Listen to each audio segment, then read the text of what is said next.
इस वेले दी बेहद ही मंदभागी खबर सामने आई है कि 28 साला प्रकाश सिंह दी पेट भरे हालातां दे विच मौत हो चुकी है ते एक कमरे दे विच उसदी लटकती हुई लाश मिली है, जो कि 5 साल बाद अपने मापियां नूं मिलण दे लई कैनेडा तो वापस अपने घर आया सी। तो माँ बाप काफ़ी खुश सीगे।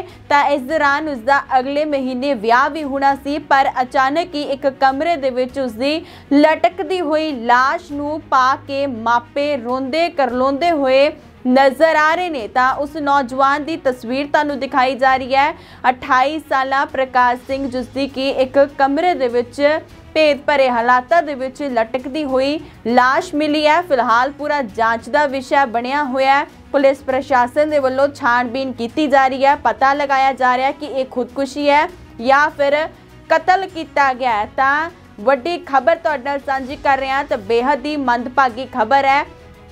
5 साल बाद अपने मापियां नूं मिलण दे लई वापस परतदा है, पर अचानक ही एक कमरे दे विच उसदी लटकदी हुई लाश बरामद हुंदी है, जिसनूं देख के मापे चीख चहाड़ा पाउणा शुरू कर दिंदे ने ते माँ बाप कीरने पाउंदे हुए वलकदे हुए नज़र आ रहे हैं। तो तुहानूं दस दिए, ये प्रकाश सिंह 5 साल पहला स्टडी वीजे ते कैनेडा गया सी, तो उस तो बाद उसनूं वर्क परमिट मिल जाता है। तो 5 साल बाद अपने घर वापस आया सीगा। एक प्लाट खरीदण लई आउंदा है, तो उसे खरीद दे दौरान ही इसका रिश्ता भी पक्का हो जाता है। अगले महीने प्रकाश सिंह का विआह सीगा, पर इस तो पहला ही उसकी मौत हो जाती है। लटकदी हुई कमरे दे विच लाश मिलती है, जिस तो बाद मापे रोंदे ने करलोंदे ने तो विलकदे हुए नजर आउंदे ने। तो यह भी कहा जा रहा है कि पानीपत दी थर्मल प्लांट कलोनी दे विच उसदी लटकदी हुई लाश मिली है। ये कहा जा रहा है कि मामे नूं मिलण गया सीगा, पर उस तो बाद ही वो गायब हो जाता है। अचानक ही जो गायब हो जाता है तो 4 दिन बाद उसकी लाश मिलती है, लटकदी हुई लाश मिलती है, जिस तो बाद मामा उस लाश नूं देख के चीख चहाड़ा पाउणा शुरू कर दिंदा है, रोला पाउणा शुरू कर दिंदा है। तो जो मापे पहुँचते ने, रोंदे ने करलोंदे ने। तो 28 साला प्रकाश सिंह पानीपत का रहन वाला सी।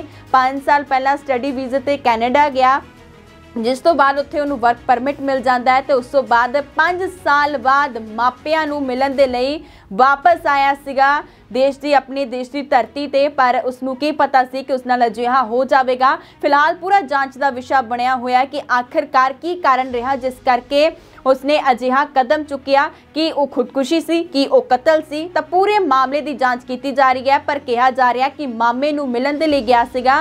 तो जो मामे नूं मिलण जाता है तो उस तो बाद ही गायब हो जाता है। तो 4 दिन बाद उसकी लटकती हुई जो लाश मिलती है, तो सब हैरान ते परेशान हो जाते हैं कि आखिरकार ये जिहा की हो गया, कि जिसका अगले महीने विआह रखिया होया सीगा। विआह दीयां तैयारियां चल रही सी, मापियां दे खुशी दे नाल पैर जिहड़े आ जमीन ते नहीं लग रहे सीगे। तो अचानक अजिहा की हो गया कि जो उसने अजिहा कदम चुक लिया। तो फिलहाल पूरा जांच का विषय बनया हुआ है, तो देखना होगा कि आखिरकार की कुछ निकल के सामने आता है। तो फिलहाल बेहद ही मंदभागी खबर सामने आई है कि 28 साला प्रकाश सिंह, जो कि 5 साल बाद कैनेडा की धरती तो वापस अपने देश आया सीगा मापियां नूं मिलण दे लई। तो मापे जिथे खुशी जाहिर कर रहे सीगे, मापियां दी खुशी दे नाल पैर जमीन ते नहीं लग रहे सीगे, तो उत्थे ही उन्हां नूं अपने पुੱਤ दी लटकदी हुई लाश मिली है। तो हुण मापे कीरने पाउंदे हुए नजर आ रहे ने।